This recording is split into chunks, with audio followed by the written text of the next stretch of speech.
Hi hello everyone, good morning. ఏం చెబుదామా అని ఆలోచిస్తే టక్కుమని ఒక ఆలోచన వచ్చింది. ఒక కథ చెప్పనా? అనగనగా అంట ఒక ఊర్లోనంట, ఆగండి ఆగండి, ఆ ఊర్లో ఒక పెద్ద కుటుంబం. అదేంటనుకున్నారా? అదేనండి సెంటెన్స్. సెంటెన్స్ అంటే ఏంటి? Group of words.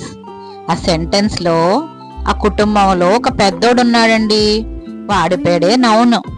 బాధ్యతలన్నీ భుజాన వేసుకుని అందరినీ అందరినీ చూసుకుంటూ ఉంటాడు. ఆ కుటుంబంలో చాలా ముఖ్యమైన వాడండి.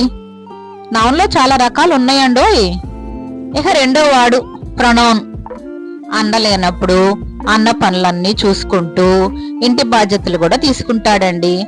వాడి పేరే ప్రొనౌన్. సో వాడికి కూడా కొన్ని పేర్లు ఉన్నాయండి. అన్నయ్య లేనప్పుడు బాధ్యతలు చేపట్టడం అంటే ఆషామాషి కాదన్నండోయ్.